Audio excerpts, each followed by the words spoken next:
Patriot Son podcast. We're here for Church Edition. I don't remember, is this our second or it doesn't matter, but we're going to do Church Editions. Happy Hello, New Year. everybody. Happy New Year, everybody. Good to see all of you. We are back. We We are made it. rested. We are ready to go. And there will be some curmudgeoning along the way this year. But we want to start off churchy. It looks like our Canadian friend is looking to join us, but I'm going to kind of turn this over to JC, and we're just going to kind of roll and see where we're going to go with it. JC? We've seen all sorts of documentaries and even films talking about how the West was won, where they're talking about the Western United States.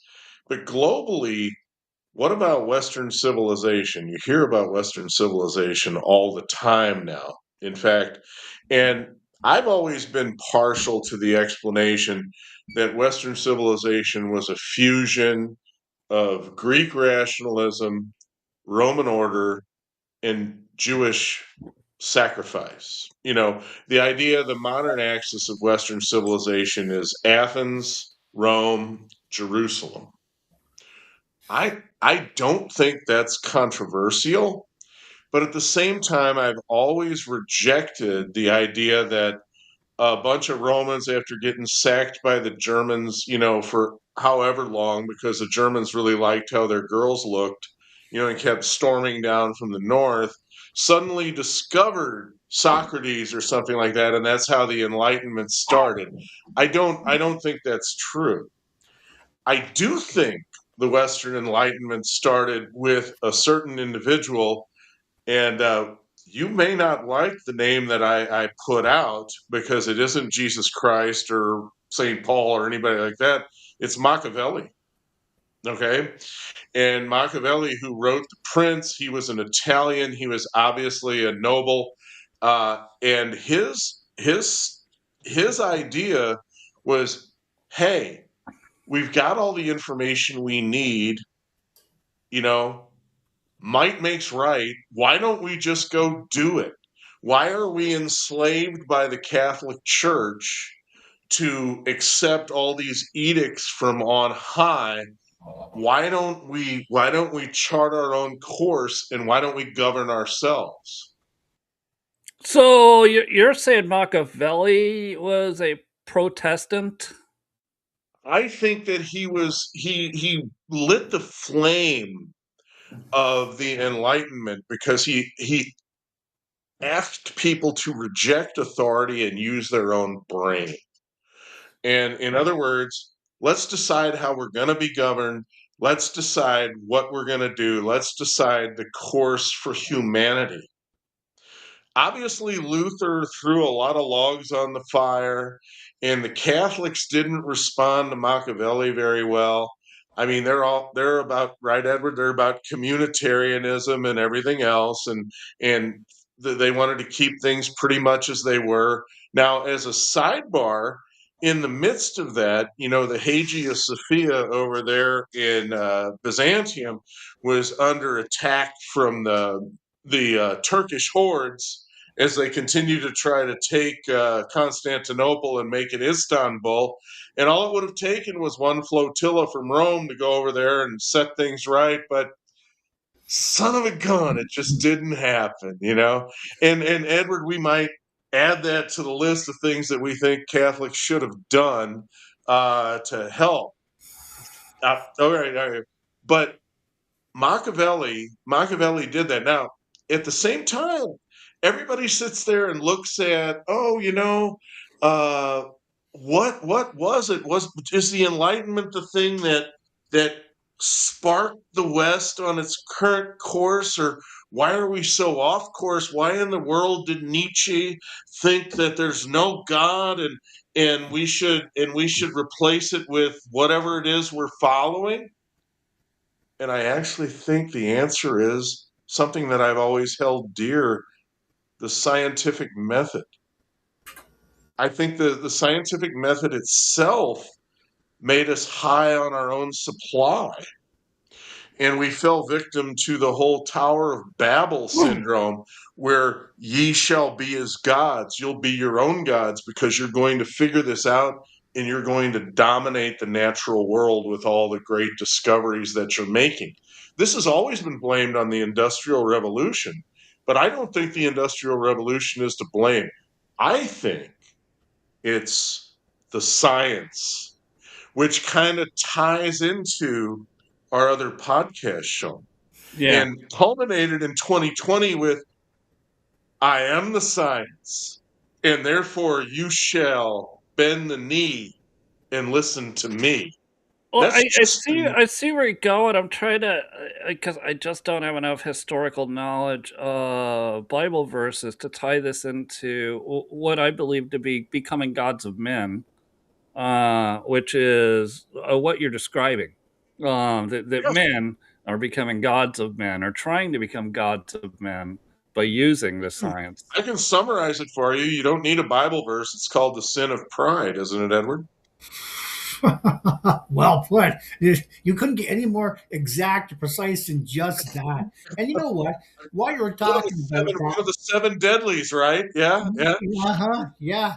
And we can't overlook the Greeks and the and I don't even know how to between the Egyptians and the Greeks and their mythology, how much alike they were, just different names, from the different gods, but they were worshiping the same ones, going back to the sun god. I don't think we can discount that as being where we find ourselves today from just that type of studying. And I think the Greeks were far ahead than they were.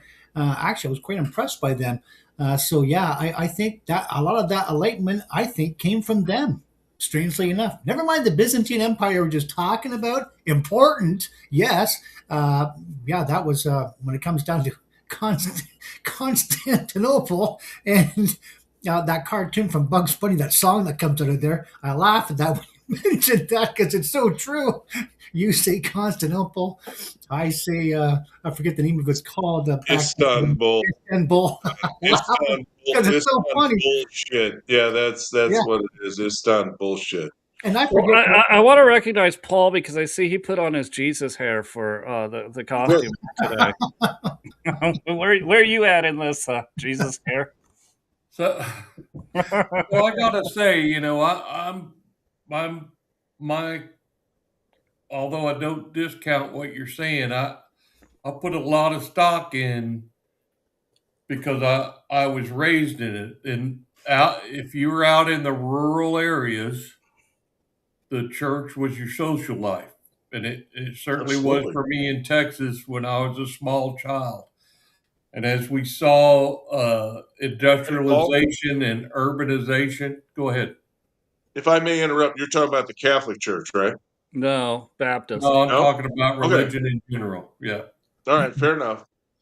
Um, and then, as people moved into the city centers for work and stuff, they started looking at going to clubs and, that kind of urbanization kind of thing. And then, I think in the 20s or 30s, with the rise of mass entertainment with movies and radio shows and live shows and stuff like that, with people living in urban areas, that replaced going to the church 3 times a week and that kind of thing.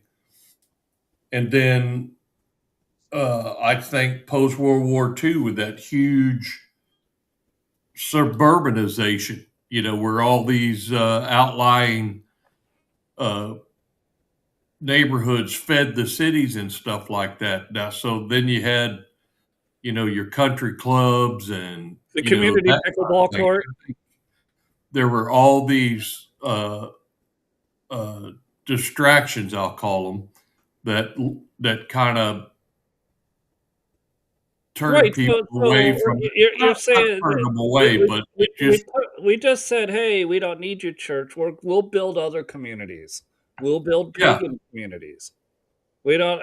You know what? We'll build them in communities of other small groups, like the pickleballers or the Lion Club. Republicans. or Yeah. the Yeah. Democrats. Republicans, right? Yeah. It was the town hall, and the church was the very center of society. That was, the townspeople. Everybody got their news, politics, everything was discussed in Absolutely. the town hall or the church. And now we've just disregarded all that and gone federal, completely just, I'm going to say socialist minded with how we've replaced or displaced those two, I think, centers with what we call today, and I don't know what you want to call this. I can't even think of the word now. I think the EU and Canada have. America's not there yet. Yeah. Okay. No, no. Well put. Yeah. Very well put. Well, Not I entirely. also think too, like for kids, we were really excited to see our school friends in a non-school environment without that regimen, without that discipline. It was it was in the parking lot of the church, or our parking lot was dirt. We had a playground, and so all the parents would get together and do parent stuff, and we would, we got to hang out and do whatever we wanted and stuff, and that was exciting to see the kids that way. Paul, I didn't learn a dang thing in church other than salvation. I did learn salvation and baptism, and I was baptized at 16 in a Baptist church. But to your point, I want to be very clear. Our pastor, who is strict as all could be, the guitars were from the devil, and I'm a guitar player at 16. But he would open up the church building gymnasium after high school, and we'd all go play basketball on the 3 courts in there. And he wouldn't bother us. He wouldn't say a thing. As long as we cleaned up after ourselves, he would lock it after, and he was just there in his office. And he's like, yeah, of course you guys come play basketball. He lived in the parsonage, right? No, the parsonage is actually 45-minute drive away from the church. Okay, so that was real commitment then. That we all paid for through our parents paid for, right, through their tithe. Of course, yeah. Mm-hmm. No, I mean, the small town America was pretty regimented, and I mean, I'm a motorcycle rider. I've probably disclosed that from time to time, but you can still, if you're on Route 66 going through Illinois or Missouri down to the Ozarks or whatever, you can find places like Fredericktown, Missouri, Carlinville, Illinois, these different places where the town square is still there. Mm-hmm. And you've got all the angled parking and the town square and everything's around. And the church is usually like a block and a half north or west or wherever they could get the land. And that was how they organized their community, and all the commerce was done in the town square. Man, you get a store in there, you had it made. Well, to get, I don't know if I'm going to take you off track of what you were trying to get to, but I still believe this country is full of separatists. Full of protesters. I don't think there's any doubt. And that had votes not been Venezuelan, you would actually have a lot less blue states. You would have a lot more Protestant states. Sean, I think we're about to find out. Listen. And let me just say this, and I know this qualifies as kind of doom scroll, all right? But I'll do a 2-minute diversion. If you've been through 5 years of effort to fix elections, and after 5 years in a red state, you still haven't been able to get a look at the actual ballots that are in a warehouse because of compromised judges and corrupt politicians and everything else, you need to do something more to spark election reform. Fair enough? And perhaps going to a foreign country, neutralizing their military, landing for 45 minutes on their largest military base, which is where he lived, and huffing him and reading him his rights, for God's sake, all right, and putting him in the helicopter and taking him out to the boat and putting him on the boat and shipping him back to the Southern District of New York might be a good way to get an expert witness about what's been done. What do you think? Dude, I'm gonna just be honest and tell you I slept through World War V. 5.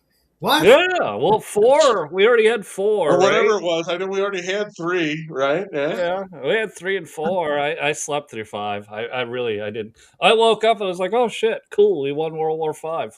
Yeah, look at that. Yeah, the war's over, man. Wormer dropped the big one.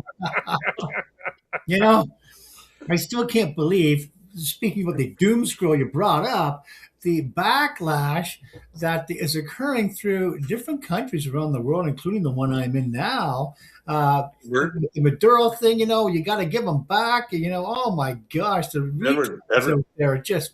It's a psyop, and you're falling for, or you're witnessing it and reacting to it. It's a psyop. It's a bot psyop. Oh, it's painful. Like all these videos, it's painful. Just don't engage with that content. Don't. But why is don't that? Comment, don't share it. It's a psyop. Edward, all right. Pay attention to downtown Caracas, all right, where they're all dancing in the streets and partying all night and drinking till they can't even stand up. All right. The point is, what do Canadian liberals know about Venezuela that Venezuelans that live there don't know? That's the question that I have. Nope, good question. And you know what? And most of these libtards are just that. Absolute. I don't know if I'll go any further with the nonsense that I just get from these dingbats, but they're so brainwashed and I don't even know the words to use for stupidity except for just that.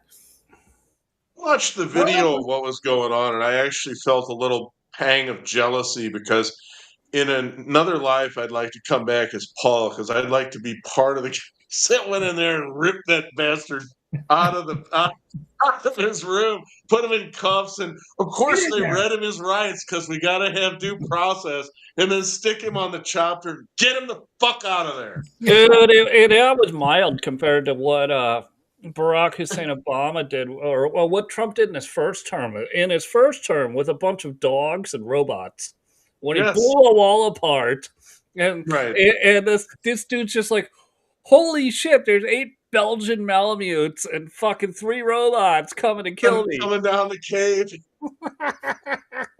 So he suicided himself, right? Yeah. Thank Daddy, my main man. Oh, yeah. Died like a dog. Yeah. Anyways, to get back into church mode.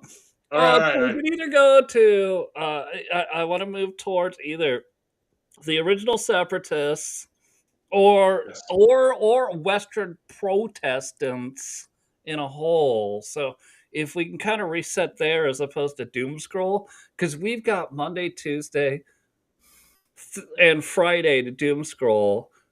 At Wednesdays we do I Am the Science trademark. Mm-hmm. So let's see if we can reset this science and get back into church. Well, this kind of ties into science, because where did the in terms of where did the Protestants get their zeitgeist from? Civilization had been a certain way forever, and I like the little anecdotes about how the Germans from the Black Forest came down and taught the Romans some lessons about personal liberty, but it isn't that simple. Martin Luther nailed the 95 Theses to the door of the church and was protected by the German princes who wanted the land of the church. This is always that dynamic between the wealth that the Catholic Church has accumulated over the years in real estate. Yeah. Okay. And how elites from different nations would really like to carve it up in self-interest. And Sean, the idea that this is that they leveraged scientific inquiry to discredit the Catholic Church and to form the progressive movement of sorts. And of course, there's all sorts of great progress. There's people like Francis Bacon in Great Britain who was brilliant and was a scientist. There was Sir Isaac Newton who actually wrote more about Isaiah and his prophecies than he did about gravity. My But at thoughts, the my thoughts here, though, are it goes even farther back because the Protestant church, which we're all not, yeah, some of people on this podcast are active members of, but we're all believers in I'm a the stri- I'm a strict adherent to protest ants. Absolutely, yeah. I'm a Protestant. But is that when you got to go back a little farther? When Rome fell, they said, "Okay, no, we didn't. Now we're the Catholic Church," and they became a government at that point and have been ever since. The So Holy Roman Empire, right? Yeah. like the Roman Catholics should be looked at as a warring government, and they're not. They should be. But at one point they were referred to as the Holy Roman Empire, right? Well, Roman Catholicism is just that. So yeah, that's why I laugh But when, Edward, yeah, when people every rock I turn over, I find Catholic hierarchy making really bad decisions. I mean, obviously the West sustained itself somewhat when they splintered over into the East, and you had Byzantium, which is clearly Christianity, but it became Eastern Orthodox and Greek and all the rest of that, and so that they professed the gospel of Christ. Sean, do you agree with that? I just Or love watching Paul when I know he's got something to say and he hasn't said it yet. no, I'm ready. I'm ready for him to jump in. But the point is that why didn't you go to save the Hagia Sophia when it was under siege by the Turks? They tried to do that for 25 friggin' years, and the Byzantium Christians were expecting Rome to bail them out. They never did. oh my gosh, Paul, give us your thoughts, please. So, at the end of the day, there was a large Catholic contingent that were absolutely fed up with the corruption of the Catholic Church and the way that they ran things. They were looking for theological reform because of that corruption and stuff, and so they were looking for something different, and they just wanted to take the politics out of it and get back to The faith. actual praising the Lord Jesus Christ. And to me, that's what a Protestant or a Protestant is. Absolutely. Paul, you sound like a Lutheran. Well, a Baptist is a Lutheran that can read, so Fair enough. But a Baptist, let me just say a word in praise of the Baptist. When you walk into a Lutheran church today and say justification by faith through grace, they look at you and go, huh? Does that have anything to do with LGBTQ? And you say it Right. over at Baptist church, they know what you're talking about. So there you go. All right. Yeah. Well, Edward, then let me. If we're going to talk about Lutherans, when do Lutherans baptize children? When did they? When do they? Even today? Birth. At age-wise, you mean? Yeah. Yeah. Huh? 3 months, less than 3 months, right? I don't know the exact day that is, but it's not 12 and over, which was what you're supposed to be doing when you have the ability to make that decision. And that's the one thing that Martin Luther never corrected about the Catholic Church with his 95 thesis that he did pin to the door. and there was so many other things he could have gone on with, but he stopped because remember he was still a Catholic priest, so therefore he couldn't go that far. But he went far enough to say, "Hey, you guys are not only corrupt, you've gone way over the line." And he did, stop a lot of what was going on in Catholicism. So it's not as dark today. Well, it is, but not as it could have been. The direction they were going in until Martin Luther did pin that on the door. So So There's a fugitive.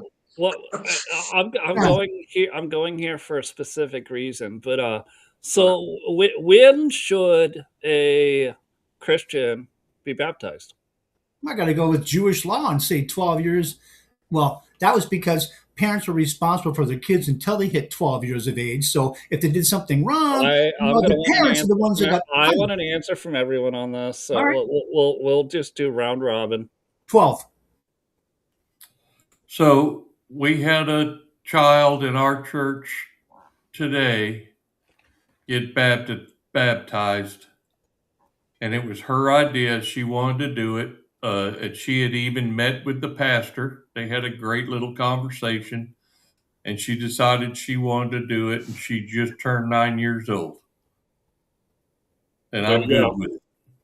JC, what are your thoughts? Babies. When should somebody get baptized? Babies. If their parents want to bring them to be baptized, they should not be denied the sacrament. And here's the reason. Jesus already did the work. Jesus wants to claim the soul for the flock. And the waters of baptism are the forgiveness of sin. And the child is born with original sin because that child is going to act like all of us. Greed, there's nothing more greedy in this world than a baby. No baby ever piped down because her mother needed to rest. We're born of a sinful nature and we're in a fallen creation. And it's a symbol of the fact that we're forgiven.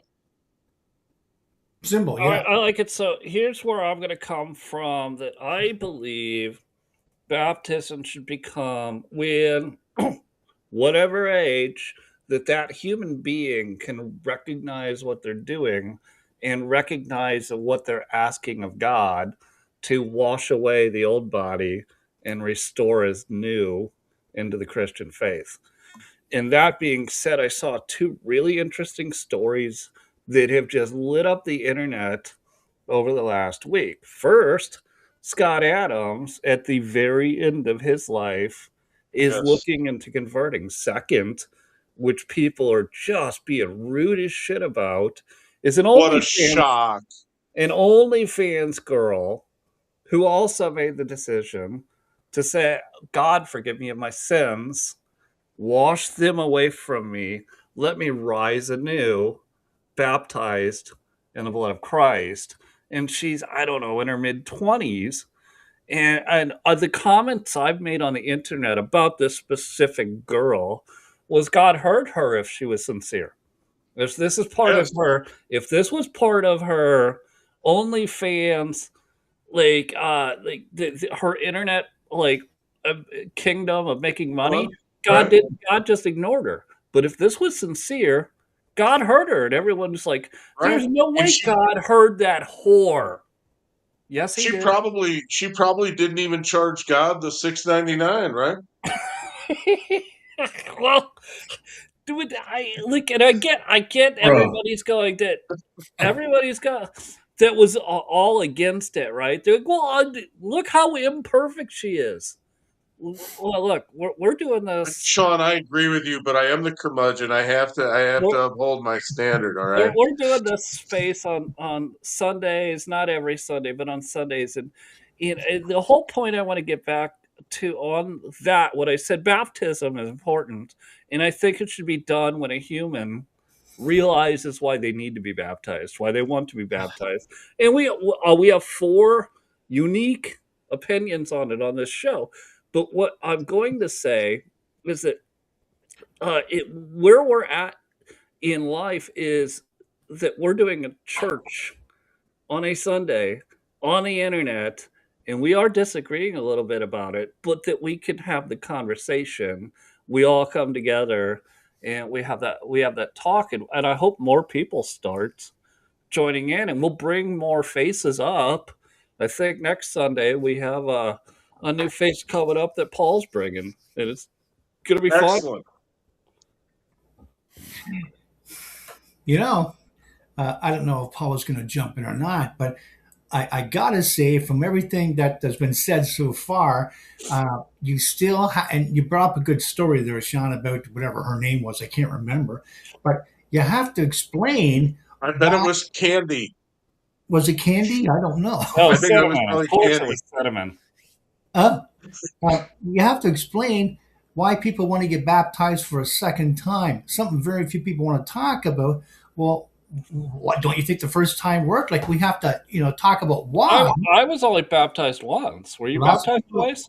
No, but lots of people want to be, and that's the alarming thing that we have to, look at, because you have to think, why do you want to get baptized a second time? The answers I always get, and hear about, well, I wasn't ready, didn't know what I was doing. There's so many things that they will say, but this time I know for sure I want to, leave that back, there in my past, start fresh, because I don't think they truly realize what that means. Go ahead, Paul. I see you got your hand up, Paul. Go ahead. Just yell over me. I'll stop.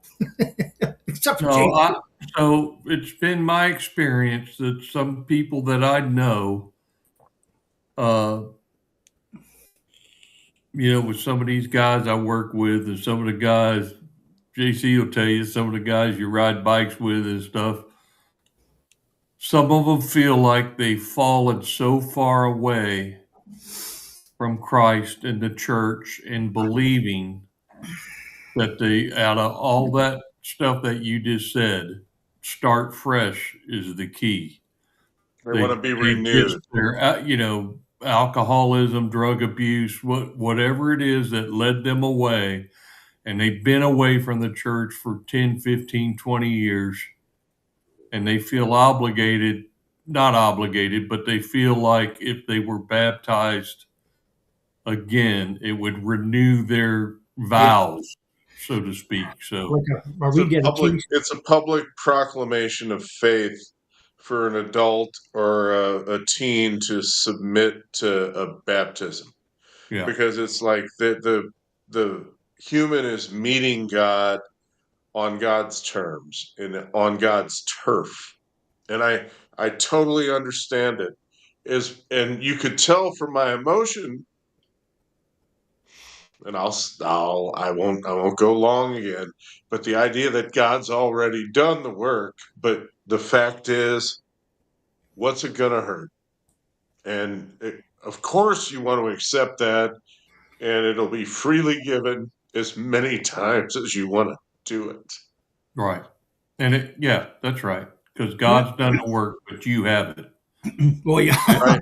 And now you want to do your part, and as St. Paul says, you'll always fall short, but your heart's in the right place, which is great. Two things here. So again, even if you do it a second time or a third time or whatever, How many times you want? the symbolism is you're washing away the old and rising with the new. And you can put that in many different ways as you want. You really can, but you also, I really get frustrated with.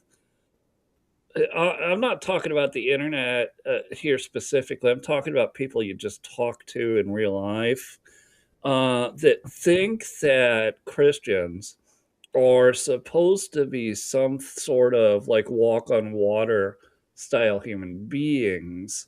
And I constantly explain to them that no, actually church, the building, the place that people go, or here, if we're doing church right now, it is a hospital for sinners. We're sinners and we need salvation. I know Edward's always argued with me about that, but I believe that Sean's right. Sorry, Edward. You know what? It's when you say it's a hospital for sinners, everybody always says that, or most people. No, it's a hospital for all of humanity and our fallen nature. It's not just a fallen world, it's our very nature as human beings that's fallen. So everybody needs the hospital. Too few recognize it, of course, or that's what you call it. Everybody is a fallen Edward, sinner. But they don't recognize Edward, it. we were talking earlier about the sin of pride, right? Yes. Uh-huh. I'm sorry, I'm going to bring this home to you, brother. All these libtard women that you criticize. You think they make mistakes? Yo, God, no. They think they're just that. Yeah. So wouldn't they benefit from understanding that once they have a little bit of awakening, that the church is a hospital that can heal them from their pride? Come on, Edward. I don't think they'll ever overcome that pride, that nature. You can't judge. You can't judge. Correct. You don't know. That's true. I understand 100% what you're saying. I'm just saying, overall, from my experience, yeah. So if it's not a hospital for sinners, what, pray tell me, is it? What's that? If it's not a hospital for at all, sinners, it's a house of God where everybody is welcome and everybody can get healed in the house of God. Mm-hmm. You don't need a name like a hospital or something for it. It's the house of God. It is a holy place. Built there for healing.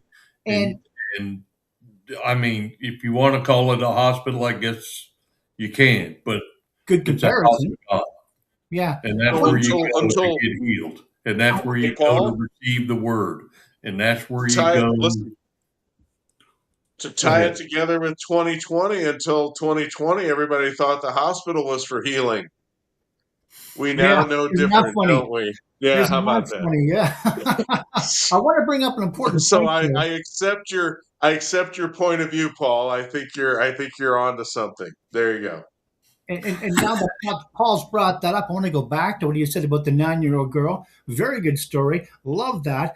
But we can't overlook that age of 12, where the law was back in the Jewish day for a very good reason, because the kids were sanctified through the parents. The kids didn't have to get baptized at that age because they were still sanctified through the 2 Christian parents. So they were covered. Their blood was covered, through the Holy Spirit and their Father because of that sanctification to the parents. When they got to the age of 12, the age of decision, the age of maturity, that's when the parents were no longer responsible for the kids. Then they had to make up their mind what direction they're going in, and that's when the baptism would occur or happen, because now they're responsible for themselves, their lives, and to be sanctified, for themselves. So this is a whole thing that we seem to skip over and ignore, why we had the laws the way we were, and then the way they were, and why the Jews had that, because they were told that. I mean, our Father told them and instructed them in detail why you had to do the things you did,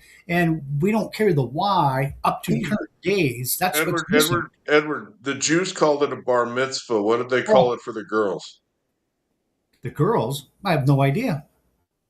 That the girls didn't count, right? They still don't count. Come on. They don't know why. They don't have the why. I'm just kidding. No, I mean, is there a ritual for the girls? This is a serious question. I don't know. So I'm not Jewish, so I would not know that. I don't follow Judaism or the Jewish faith, I should say, so I have no idea. There probably is, I would imagine, because the girls still have to take that. No, I actually don't think there is, because that's one reason why the word patriarchy has such resonance in Western civilization, and so many Jewish liberal women go along with it because they feel devalued. No, I think that's a thing. Religion is politics, and it mirrors it. Yeah. Well, no, it's downstream from culture. For sure, politics is downstream from culture, but culture is formed by religious conviction. Now you're bringing up history. Now you're going back before the Catholic. I've been bringing up history the whole damn show, Edward. Come on. Well, I mean, we're talking about how the scientific method screwed up the pride response in Western elites to think they were God himself instead of submitting. And I actually have a question. Do you think that Western prosperity would be as it is, with everybody having all this crap, now all this stuff that I've got to sell. All right. But the point being, if we hadn't shipped all those jobs to China, would I have this great microphone? Would I have this great laptop or whatever, these speakers, these Bose speakers? I mean, I don't know if I'd be living this well, but I've got to tell you that connection is a lot better than stuff. And to a certain extent, we've been robbed of that by decisions that our elites made. Another half point on GDP is more important than community. And that's one way that I actually agree with Catholics. I think community is important. I just don't think that Catholics should be the overlords, and they've proven themselves irresponsible when it comes to social policy. And I'll just leave it there. On the patriarchy, the only time that the feminists can actually cite the Bible would be Galatians 3:28, and of course, New International Version, not in King James Version. And it says there is neither Jew or Gentile, neither slave nor free, nor male and female, that's where they come from. For you are all one in Christ Jesus. And this is the only time I was able to find in the Bible where we get into the fight against the patriarchy, because God made man, and then he found man was lonely. He made woman. No, Edward?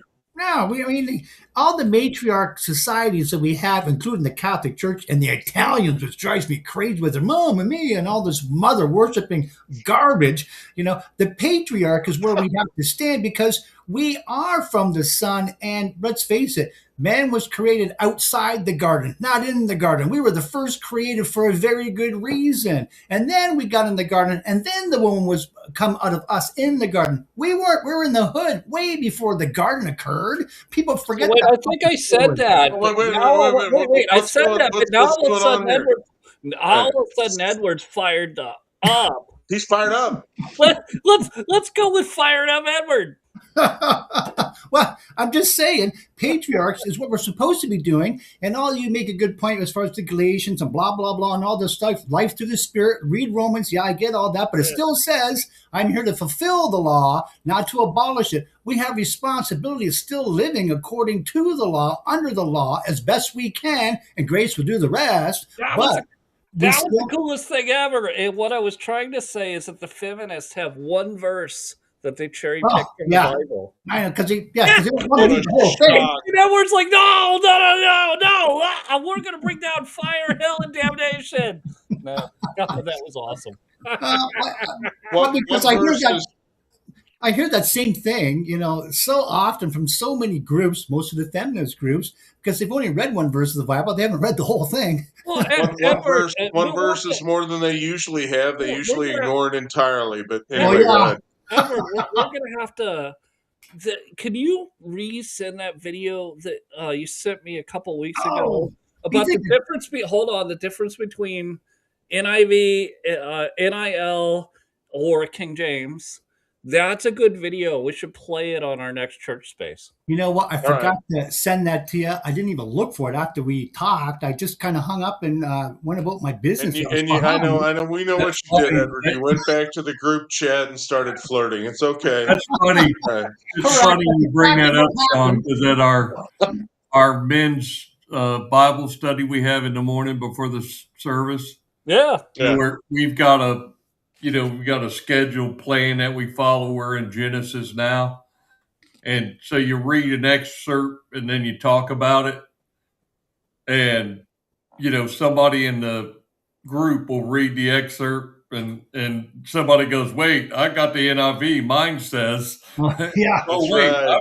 The OIV. Mine says, so it changes certain words and I'm glad you brought that up, because the King James Version is most accurate. It comes from Antioch itself, not Alexandria, where I hate to say that, because the Catholics use that as well, but also from the Greek, because the Greek from Antioch is a lot more specific and exact and have everything and don't leave out the 200 verses that the NIV and other Bibles do. That's the Man. video. Find that video and send it to Yes. me. We'll play it on the next. Oh, We want to see Okay. that. We want to see that. We Yeah, we want wanna to play see it on the next the podcast. real word, No, I know Pastor Bill would love that. All right. Yeah. the Yes. real- Yeah, Yeah. Edward, you've got to do that. You got You to write take it time down out from on the your doom scroll right now, or text it to yourself. right. You got to take time out from the group chat and do that. Okay. I mean, just set aside 10 minutes or whatever. No, that video you sent me, it was weeks ago. It perfectly explained what the King James version of the Bible keeps in and what all the others kick out. Take out. Uh-huh. Yeah, but there's reasons why they do that, and I think we have Dude, to go finish into- typing Oh, your text no, to yourself. I Finish don't want typing to. your I text don't. to I don't yourself. want to They hear need their. I don't to want to play hear this their reasons. video for the pastor that's coming on, and we'll let him All right. Edward. kind of tell us. I've what's got I an going don't on. want to hear alibi. their. What? I got an alibi. I looked it up. Boys at 12 have a bar mitzvah. Girls at 12 have a bat mitzvah. Oh, bat okay. mitzvah. What's it called? Bat mitzvah. Bat mitzvah. Madness. B-A-T Thank you, Paul. instead of B-A-R. Well, and it's also really a social thing, as well as a religious thing. It's a right to puberty. Yeah. Right.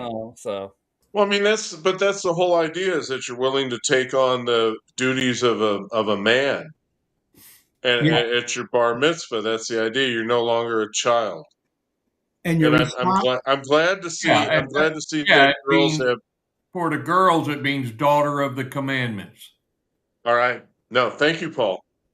Very good. Yeah, needed that. Good question, by the way, JC. I've never even thought about Well, that I mean, before because but I'm so the point patriarchal. is, when I see all these angry Jewish women, I just wonder, why the quest against the patriarchy is so seductive. I mean, what's happened to you? You know what? You know, I that can't help but you're- wonder, JC, if that same passion or anger wasn't present in the garden when Satan says, "Why are you doing this? You don't have to follow him. You could be like God. Just eat of this." Right. Founding The- fathers wrote it into our Constitution that the head of the household would be the one who votes. Yes. Oh, And they did that because of their religious beliefs. For Good. a reason. By the way, it's worth noting that the founding fathers, there's been a lot of argument about this. The French Revolution was raging at the middle of this. You realize that in the French Revolution that they converted Notre Dame to Do you want me to do it? It's 8 minutes. What the hell? Why fucking do not? it. Go ahead. No, roll it. No. Man, you I wanna cut me see off that. for my best point, but I'll be okay. All right, Alright. and then we'll Finish close it. it out. Hey, we'll close church out after this. Next church, we will bring more Bible and less theology. So, how exactly did the Revolutionary War unfold? Well, that depends on who you would ask. Some might point to the Boston Massacre as the spark, while others would trace it back to the Tea Act, and neither is wrong. Tensions built gradually like a snowball rolling down the hill. The real roots, though, go back to the French and Indian War. From 1754 to 1763, Britain and the colonies fought France for control of North America. And victory came at a staggering cost, and it left Britain deep in debt. To pay it off and to keep peace with the native tribes, King George issued a proclamation of 1763 barring colonists from settling west of the Appalachians. Now, land-hungry Americans saw this as the first betrayal of their rights. And that resentment exploded when Parliament began taxing the colonies directly to cover the war debt. It started in 1764 with the Sugar Act, followed by the Stamp Act of 1765. And they were taxing everything from molasses to every single sheet of legal paper, and even newspapers. And colonists erupted in protests with cries of no taxation without representation. The Quartering Act of 1765 only added fuel. This act forced the colonists to house and feed British troops in their homes. British backed down on the Stamp Act, but they doubled down with the Townshend Acts, taxing everyday goods like glass, paint, paper, tea. And this rallied the Sons of Liberty, who organized boycotts and street demonstrations across the colonies.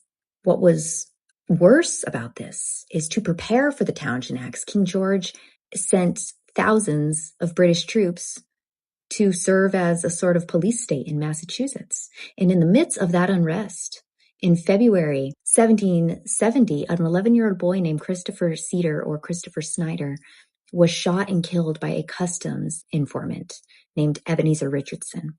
And this is the first blood that was spilled in what would become the Revolution. And just 11 days later, British soldiers fired into a crowd angry over the death of little Christopher, and that would become known as the Boston Massacre. These deaths just supercharged the colonial anger. Committees of correspondence sprang up to coordinate resistance, and leaders like Samuel Adams and John Hancock rose to prominence. And they fought the next outrage, the Tea Act of 1773, which wasn't really a new. Just a quick reminder, I'm going to break in here. What she's explaining is the war between the Protestants and the Church of England. Tax, but it gave the struggling East India Company a monopoly, undercutting colonial merchants. Petitions and protests against this failed. So on December 16th, 1773, disguised patriots dumped 342 chests of tea into Boston Harbor in what we know today as the Boston Tea Party. King George was so mad, he struck back hard with what's called the Coercive Acts. Americans fondly call them the Intolerable Acts. And this included closing Boston's port, gutting Massachusetts self-government, and allowing British officials accused of crimes to be tried in Britain instead of in the colonies. And this finally united the colonies. And in 1774, delegates met at the First Continental Congress, while local committees of safety prepared for the worst. And the worst came quickly. British generals issued warrants for Adams and for Hancock, and they ordered troops to seize colonial weapons at Concord. So on April 18th, 1775, Paul Revere rode and he warned Adams and Hancock. William Dawes got to Lexington and he warned them, but then he was booted off his horse. And Samuel Prescott, he was the one who made it to Lexington and Concord. And there was a fourth rider, Israel Bristle, and he was charged with riding down and telling the colonies what had happened. But either way, through the night, the alarm spread, and the next morning, the British regulars clashed with militia at Lexington and Concord, in what we know today as the shot heard round the world, and the war began. 2 months later, in June 1775, colonists proved that they could fight at Bunker Hill, mostly on Breed's Hill, inflicting heavy losses on the British, even in defeat. In that same month, the Second Continental Congress appointed George Washington commander of the new Continental Army. King George responded in August. Sorry, dude. I got a hard stop. I got a call with the Philippines I got to do. right. I'll catch you all later, and I'll watch good, this brother. when you post it. No, this is good stuff right here. Yeah. All right. See you guys. 1775, with the proclamation of rebellion, declaring the colonies in open revolt and promising harsh punishment. Reconciliation was dead. In July of 1776, the Second Continental Congress adopted Thomas Jefferson's Declaration of Independence, formally breaking with Britain. The war dragged on for 7 grueling years, with over 200 battles and skirmishes. Early disasters nearly broke the Patriot cause, but Washington's daring Christmas night crossing of the Delaware led to surprise victories at Trenton and at Princeton, saving the Army and reviving hope. The turning point, though, came in 1777 at Saratoga, where American forces surrounded and captured British General Bourgogn's army. This stunning victory convinced France to enter the war openly in 1778, as they'd been secretly funding it. And they provided money, troops, and most crucially, a navy. The winter of 1777 to 1778 at Valley Forge tested the Continental Army to its limits, but Baron von Steuben's training transformed it into a disciplined fighting force. And by 1780 to 1781, the war had shifted south, where patriot militias had key victories at Kings Mountain and Cowpens, wearing down British forces and setting a trap for the endgame. This is also where the Swamp Fox came in, and the colonists used guerrilla warfare to take down British troops. In 1781, with French naval support blocking escape by sea, Washington and Rochambeau cornered British Lord Cornwallis at Yorktown, Virginia. After a brutal siege, Cornwallis surrendered, and this effectively ended major combat. Peace came with the Treaty of Paris in 1783, recognizing American independence and granting vast Western territory. But victory exposed the weaknesses of the Articles of the Confederation, which couldn't enforce the treaty or manage the new nation effectively. So in 1787, delegates drafted the Constitution to create a stronger central government. Rightfully, though, several states refused to ratify without guarantees of individual rights. So James Madison proposed amendments. 12 were passed by the delegates and 10 were ratified by the states and became the Bill of Rights on December 15, 1791. Loosely, guys, that's the timeline. 1763 to 1791. Is that like 27, 28 years? Don't make me do math. Revolutions take time. But Josie, everything moves faster now. We have AI and we have the internet. Oh, yeah? Well, our founders were upset about taxes and overreach for less than a decade, and they fought back. We've been pissed since 1913. So happy 250th anniversary to this great nation. Yes, of course, a libertarian wants to end the Fed. I want to end the Fed. I want to end the Fed too. I know that doesn't quite fit into church space. But Well- I found that, and it's really good. It really is. It's really good. Church and politics go hand in hand. You can't Okay, separate you- that. That's okay. You had to take away my big conclusion. It's all right. What was the big conclusion? I wanted to hear that, by the way. I wanted you to finish before. No. tell me You what I was talking about. You want us to do it in a like a chat group. That's what you want. No. Probably. So, Edward, what was I talking about? I mean, seriously. I mean, she overwhelmed me with her red hair. It's always the gingers. Why You did know it? what? Jesus. I really do like her because she is so informative. She's got a good head on her shoulders. I really do like where she comes from. Listen, And the red hair helps.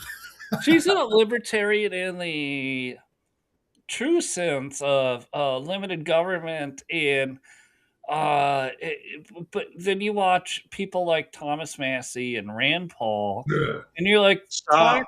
and then the guy that ran for president, Chase Oliver, who walks around in dog face BSDM stuff in a pride parade. Let me. You go, how could I vote for anything I know. libertarian? That was serious? Let me doom scroll for a moment. I want to ask you guys a hypothetical question that actually has real world consequences. Okay. How many victims of communism have migrated to the United States? Oh, God. How many millions? Hundreds of millions. Okay. How many of them do you think are going to be voting against Republicans in 2026 based on what they just saw? Absolutely none. All of them. All of them. Voting You think against they're- or No. I can't. I usually tune out the noise, and Mark Mitchell and Rich Barris are, drama queens and whatever, when they're talking about the numbers and all that. And I go public on them, and I go, guys, you don't understand something. You're trying to fit politics into the box that it's traditionally been measured. And the guy in the White House now is not typical. He is not from the era of Tweedledum and Tweedledummer politics in the United States that characterized Bush, Clinton, Obama, Bush. It's time and again, you keep underestimating that Howard Stern was not the king of all media. This guy Never is the was. king of all media. And the fact is, he set up election integrity and Venezuela's interference in American elections to be the number one issue in 2026 going into a midterm election. So, how many victims of communism do you think are going to vote against him, no matter how much of a limp dick Mike Johnson is? Again, none. No, and that's what they're missing. They're like, they are celebrating, and I just like one of the thoughts I first had, JC, was all of the Venezuelan Americans and all the Cuban Yes. Americans, Every single one. the United States, Sean, especially in Cuba's- Florida, are going to Cuba's MAGA next. even harder. Cuba's next.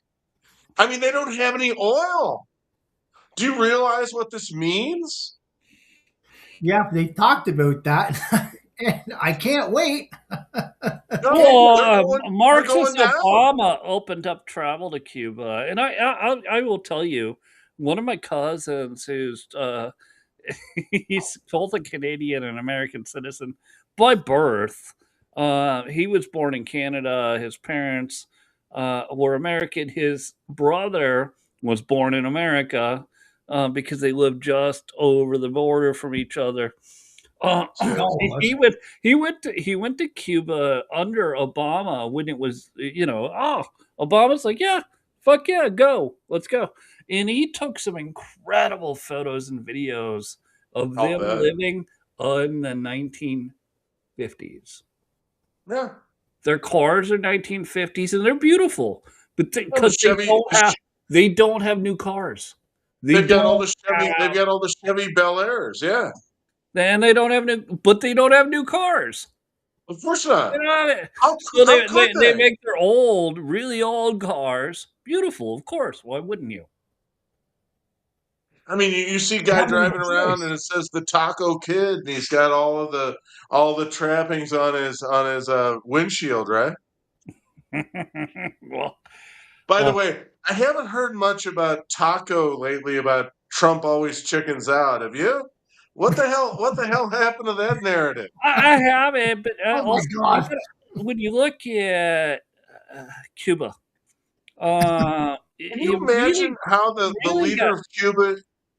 You got to really understand that has nothing to do with Russia, even though the Bay of Pigs bullshit That's right.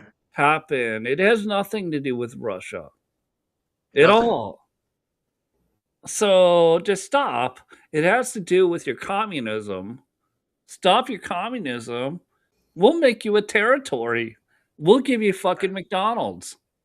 We'll even give you a Buc-ee's. Let me ask you a question. If you're the leader of Cuba, how are you sleeping tonight? Correct? Wow. Well, the one thing I'm not doing is going out dancing. No. How about doing a TikTok video where you taunt Trump? You think that's a good idea? Yeah.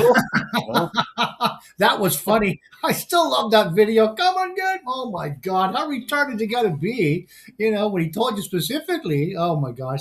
You all know the story, but wow. I just thought that was hilarious. Edward, this one is different. Okay? This is not even Reagan. This is Teddy Roosevelt. I mean, this is the new Rough Rider. That's what's going on here. I mean, we all know. hemispheric defense, speak loudly, carrying a bigger stick. We can't, kick ass. Absolutely. We say what we mean what we say, and we're gonna do it. And you better pay attention. It's just that we say what we mean what we say, and we carry the biggest sword of all. Go fuck yourself. And that has bothered European elites since the end of World War II. They were petrified that Americans would discover their power. You know what? It's And it took a brash real estate agent, a real estate builder from New York City to do it while all the rest of them were not up to the And he challenge. saw it in the 1980s. He's like the 80s, yes, he did. European conglomerate, and then eventually the European Union are ripping off America, and I'm sick of it. I'm going to end it. Not only that, look at the glamorization we've had in TV commercials about Europe and their European styling hair shampoo and all the cars. Then there, all the garbage we've had to go through and put up with this European junk. And now all of a sudden one guy stands up and say, "Hey, America is America," and let's take over and back what was ours, the financial system, not England. Way more than that. It's way more than that. JC, do you want to do bigger. it, or should I do it? Do you want to do Do it? Go ahead. Go ahead, Sean. Go ahead. No. So Europe has controlled all of the wars Yes. since World War One. Why did Correct. they control them? Because they knew if they could just coax the American people into it, that they would win whatever wars they needed to win. And then they gave up because of that. They gave up. They stopped spending on military. They stopped spending on defense. They stopped spending on police. They stopped and they changed their ways. And when he says European nations, he means Canada too. Canada. You guys are a bunch of EU pussies. Canada. Sorry, but totally you are part of this. Oh, It we is were saying totally that part of this. So what Trump's doing is just going, you know what? I'm going to turn off the fire hose. We already talked about that. And I'm going to leave a drip. I'm going to leave a little drip out there. That way you're still interested. You're like, hey, I think he still loves me. Because he had drip. Let me position my tongue just right. And Carney's not there yet, the Circus Carney, Yep. but he's going to be, because what's going to happen, and I predict in 2026, is the actual European Union is going to fall, the EU, not the countries, the government that's above the government. They're going to dissolve it because They're gonna it's dissolve. useless. Yeah. Well, I Right. hope you're right. I just hope you're so right in saying But that we can get rid of this. When you look at Canada, though, holy fuck, there's so much opposition to I just know. being independent. I know. Yeah. You guys, Sovereign. I don't get you guys. I really don't. I mean, I can't even imagine what you're looking at. The Europeans in the country seem to side with the king, and the separatists, the independents, the Presbyterians are fighting against the European Union. Tory. Hold on, Tories. Can we bring up the term Tories? All right, go ahead. We were in a tweet. A space. Earlier today, we were in a tweet that mentioned the GOP, and I said the GOP are Tories. Edward, they're Crown sympathizers. The GOP are not Republicans; they're Tories. The grand old party is Tories. You're saying they're Tories. They're Edward, let me put it in language that's in the vernacular. They're uniparty. All right. And frankly, what's going on and what's been going on for the last 70 years is the left wing sets the agenda, the Democrat agenda. I mean, it might even be drag queen story hour, and the Republicans want to manage it better. Okay, we don't want to outlaw it entirely, but, only in this circumstance or something like that. That is what they do. They don't have original ideas. They don't push forward in liberty. They don't. Yeah. They don't talk about freeing us. I mean, the Democrats say we're going to kill everybody, kind of COVID, right? And Mitch McConnell would say we're going to phase in death over 5 years. Vote for us. You know what? That does explain the old saying: if you vote for Democrat, we'll be communist in no time. But if you vote Republican, you'll be communist 15 years later. 10 years, right? That time out, I think you're missing something So Wow. everyone equates GOP with MAGA, which you did. No, I don't. No, Mega, you you did. need You mega. did. You did in the specific response in a Twitter post. Oh, okay. Yeah. All right. So then, yeah, I get it. But a lot of people do this. They equate GOP, which is not Republican. GOP literally is a funding. It's a fundraising mechanism. Right. The Republican Party is also a different thing, which is also a fundraising mechanism. Then there's MAGA. MAGA was here before Trump.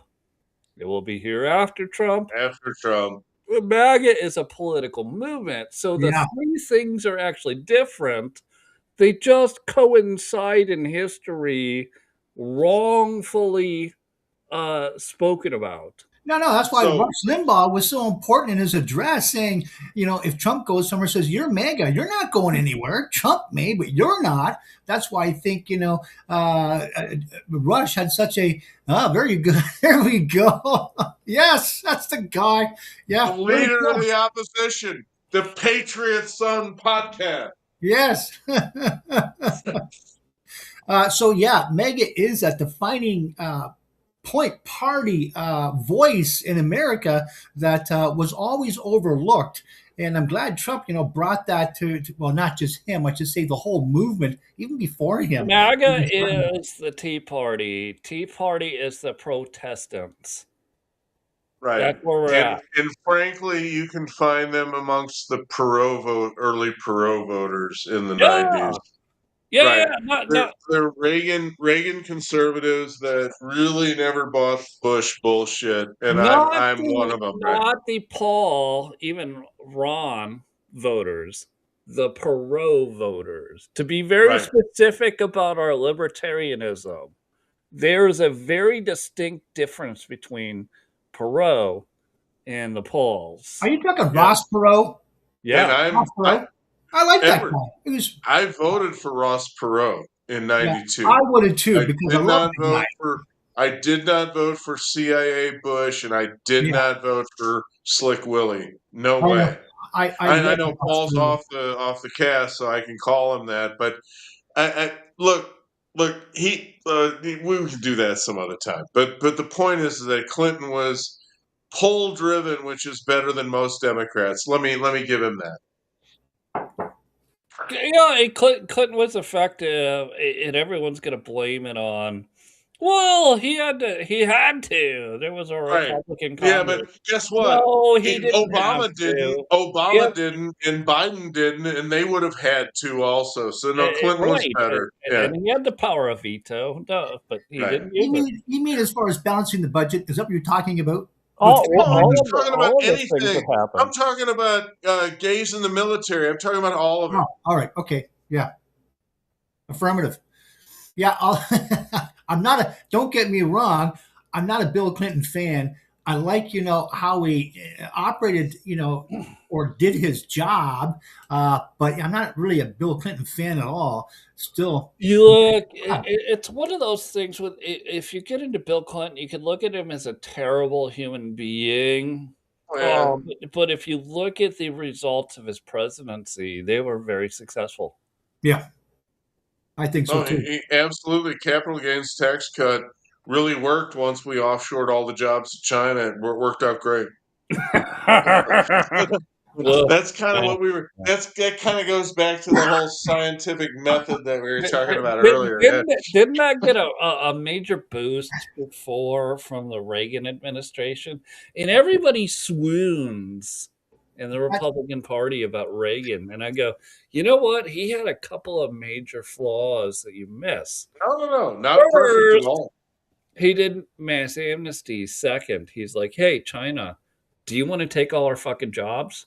I'll give it to you. I don't think when he started down that road. Oh, I want to hear what. Hold on, I want to hear what JC has to respond to that. Reagan had a heavy lift coming out of 30, 40 years of liberal domination, but he would not be up to the challenge today. He's an amiable grandpa, and he'd crack a few jokes, but listen, Donald Trump is our first wartime president in the culture war. Yes. That's the Very good. only way. That's the only way you can explain him. And you may want him to be more demure. You may want him to be more refined. You may want this. You may want him to be more presidential.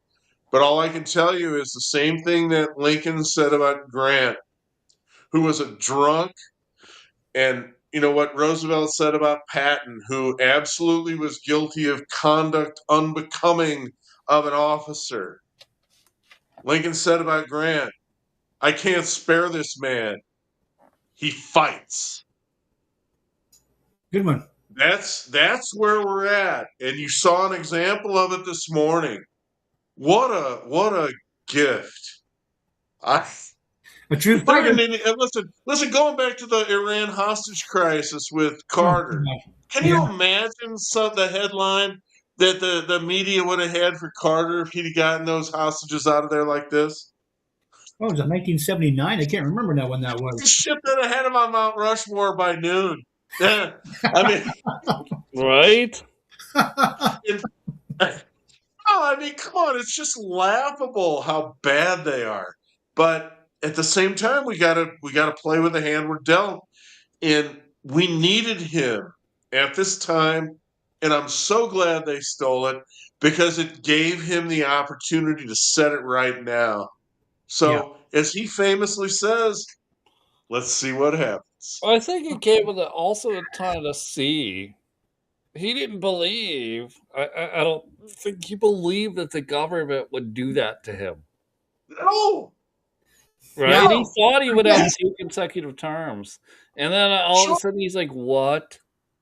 The holy fuck. he's an establishmentarian. He absolutely has stayed within the lines of the Constitution. And I've been very clear about this. Like all of you MAGA out there, and I consider myself MAGA, but I just have been paying attention. You'd have to realize Donald Trump is a Democrat. So is Elon Musk. So is Tulsi Gabbard. He's a So is JFK Bobby Jr. Democrat. He's always been a JFK Democrat. He's never pretended to be anything else. Now remember, the He's Democrat, not conservative. You're right. He doesn't lose enough to be a conservative. I mean, come on. remember the JFK Democrats back in the day were a lot different than they are today. They're not left wing as they are today. I mean, I would never be a Democrat, period, because I believe in small government. And Edward, yeah, John Kennedy loved America. mhm, All right. yeah, Donald Trump loves America. Mm-hmm. All right. yeah. That would rule. That's why JFK would no longer be a nominee of the Democrat Party. Oh, he'd totally be ousted as He a would be Republican. right. He would be ousted. Right. Right. You're one of those right-wing extremists. Yeah. You actually I, believe in individual liberty. We want to be able to veto your rights whenever we see fit. Right. Exactly. hmm Correct. Yeah, that's, oh my gosh. We could go on for hours about that. But we're not going Okay, to. are right? we? But Sean is hitting upon a really good point here, Edward. JFK was the beginning of MAGA. Oh, very true. It's actually true. And look what happened to him. They shot him too, didn't they? Mhm. Yeah, and his cousin. Same people that tried to shoot Trump. I'm Sorry. still thinking. Not CIA. sorry. They don't want. Look, oh wait, you brought up an interesting point, and you look. I just know you from. I've known you for a long time. And you bring up the CIA, and there's more to it than the CIA is an easy excuse, and it's a good excuse, but there's more to it State. when we get into the deep state. That's going to take longer to break down and explain than the CIA. What the CIA does is very good, or they're very good at doing what they do, right? Which is Yes. destroy nations and rebuild them or replace or regime change. Right. Everybody's crying right now about what Trump did was regime change. Only this Hold on, time. hold on. Only this time, because this We can wasn't. totally Monday fuck this up for 2 or 3 hours with Maduro. What I'm getting at is that CIA didn't get a chance to regime change Maduro. Trump Right. just goes, fuck you, get him. Okay, and I want to point out one more thing before I'm going to sign off. And remember Signalgate, right? How they have been opposed to Pete Hegseth. Come on, Edward, stay with Signalgate? me. No. Signalgate, Mike Walls, Pete Hegseth, some clown from the Atlantic or whatever was included in the chat, whatever the hell it was, and the Oh, media that was months and months kerfuffle ago. with Yeah, Mark yeah. Halperin and all those assholes went Yeah. on for about 75 days when they tried to hoist Hegseth in effigy and burn him. All right, he battened down the hatches, didn't he? You're not dealing with Lloyd Austin. You thought maybe he was just a pretty boy guy who liked to drink a lot and chase tail. That's not who Pete is. Pete is a future Joint Chiefs of Staff under Vance. He absolutely is, all right? And he locked it down so tight that there was absolutely no leak of this mission to anybody. And you know that if the Congress or if the press was in the loop, that they'd have tipped off the Venezuelans and Maduro would not have been in the Thomas country. Massey would have posted the whole plan Yeah. on his X feed. Yeah. Yes. Him, amongst others. Marjorie Taylor Greene would have done the same thing. I mean, attention whores are attention whores. Yep. And she's more than just that, which is But let me just say this. They talk about growing in office. They usually mean growing left. He has warmed to the job. He's like a franchise quarterback that's stepping into the job. We're in good hands. We're in good hands. The Chi-Coms want to go for Taiwan? Bring it on. did you just say chai pops? and no, and don't think they don't know it. You think the guy in Cuba isn't wetting his pants tonight? Just think about that. Listening agree. for the sound of helicopters. As soon as the helicopter goes by, you see, oh yeah, A couple of distant explosions around Havana, right? Oh, there was just a firecracker. Oh, okay, good. Oh yeah, Well- oh, it's a celebration. Yeah, that must be what it is. No, hold on. But also the mullahs. Yes. I'm reposting this live. I know you want to leave, but we're starting to pick up viewers now. The mullahs in Iran. Listen. Did they not? Patriot Sons podcast always brings content. You guys need to know that. Yeah, should the mullahs be concerned? Wait. Oh, you're gonna go. Well, but you guys fucking love Qatar. No, I don't love Qatar.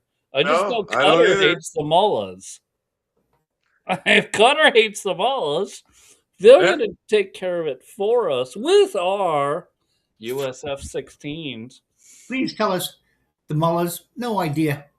Remember, I would not know that. You would not know. Wait, what? The mullahs. What? What are you talking about? The mullahs? Just Greek to me. What's that? Iran. Oh. Iran. The Ayatollahs. Does that help? Nope. Got you now. Okay. You don't know who the Ayatollahs are? You don't think the Ayatollahs and the mullahs and the oligarchs of Iran aren't just looking at their phones right now going, at a map, like, how the fuck do I get out of here? Well, what's the exit strategy? Yeah, do I have a safe room? Yeah. You know what?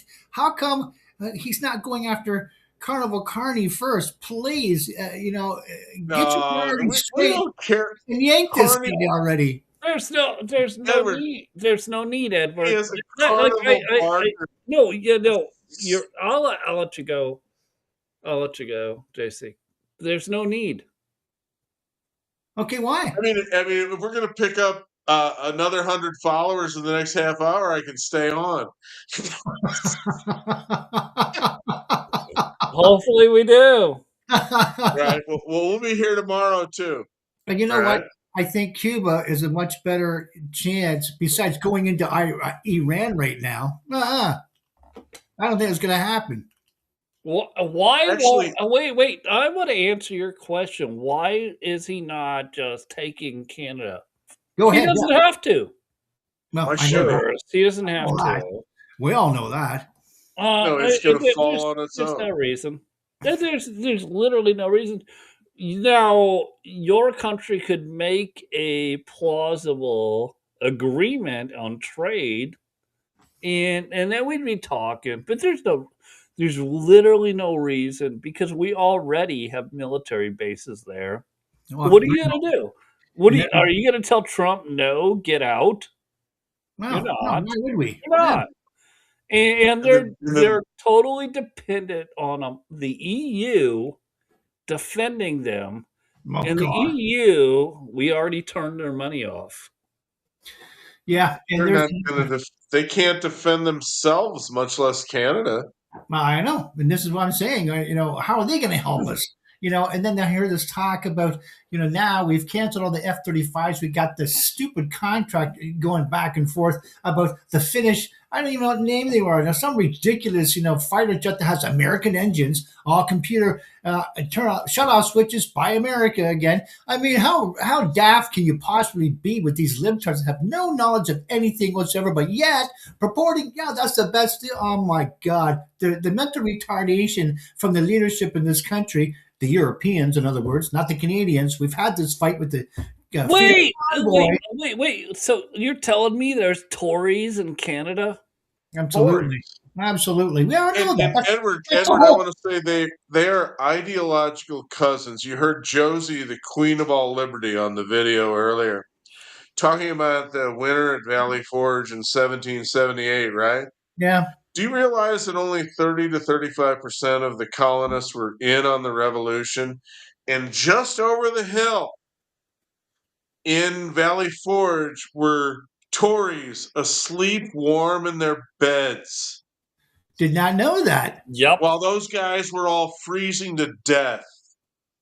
Wow. No. we no idea. totally need to do more revolution Yes. stories on the Yeah. podcast. Yes. Uh-huh. Because Now, the price that was paid, and I mean, I even listened to her going on about the Southern militias, and I think about the Patriot Benjamin Martin, and I everybody should watch that, because the British objected to the whole idea that the English were brutal. No, the English themselves weren't all that brutal, Super but brutal. they had absolutely co-opted the Scotch-Irish rabble around the country to execute entire families, and it was complete bullshit. And it was the way that the British tried to influence the Civil War. It was the same thing they did. They really liked to control nations with a small minority of people, just like they're still doing with Canada. oh, yeah. But I'm going to make a but point the, about that. but by the the way. point is that the end game is here for them. And Keir Starmer is their Stay Puft Marshmallow Man. He's the tool of their destruction, just like on Ghostbusters. Yeah. You know what? When you mention the word Tory, of course there's Tories up here. That's the whole meaning of the blue party we have here, the Conservatives. That was always Tory blue, because the Victorian party, Queen and whatnot, came out of that. So that's why we have the word Tory. It's just a short form of Victoria. So yes, of course, they're Queen or King supporters or the Crown supporters. But now that we have this mega movement, the Maple Megas, they call us, because we're not conservatives, we're not Tories, and we're not the libtards, of course, because we have brains. So we're right down the middle there, supporting, just like Trump, supporting the mega movement, which is neither one of those. It's much more superior, backing up a constitution. I just wish we had one with a Republican rather than monarch. No. That's a whole. You just finished with where exactly the problem is that you are still a monarchy, I know. No, and that's the problem. And and not you personally. We love you. We love having you on the program. Oh, you're great. Your colony has not declared independence. And I've been watching the internet today. There's a lot of British colonies that are going, holy crap, after what happened to Maduro, that are like just the Right. talk on the internet and going, They went out. yeah, Yeah. maybe we should finally declare independence and ask the question, like what nobody gets is you have to ask to become a U.S. territory. Of course. So, like the Greenland thing, we'll argue about it later, but it won't become a state; it'll become a territory. Puerto Rico, possibly. Probably not. No. Venezuela, maybe Who knows? becoming U.S. territory. Maybe Panama. No, we don't even want to. We don't even fucking want it. Sorry, We just Panama. want the canal. We're just Yeah. gonna take the fucking canal. We're gonna take it. Fuck you. American made it How anyways. do we get back to Canada? Yeah. Could you be territories? Several of them. Just take Maybe. Alberta. We but don't the give a shit problem is- about the rest of you.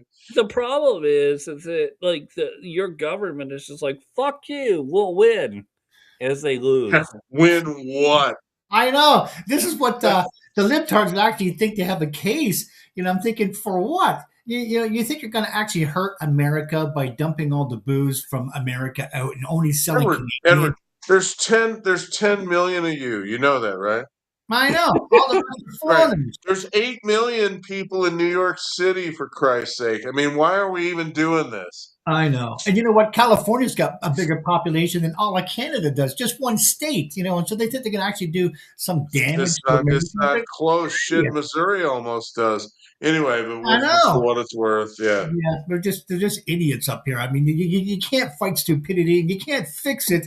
You know, no matter how hard you try, and no matter how many facts you give them, they're still going to come up with something stupid. I don't believe that's true, and I will give you Rush Limbaugh to prove that. Okay,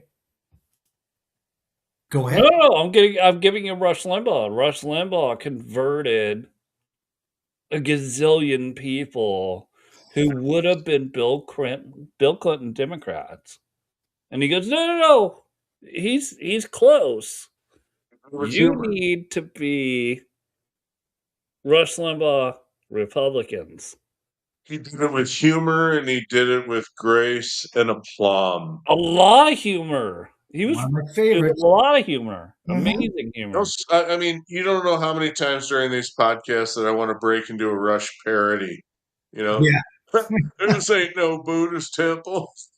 This is DC.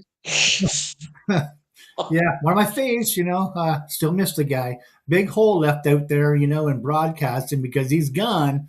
But yeah, what a guy. But Sean has filled the hole with Josie, the queen of all liberty. There you go. Right. It's the red hair. That's what's doing it. She's libertarian, but she's not insane like the other libertarians we know about. Correct. What?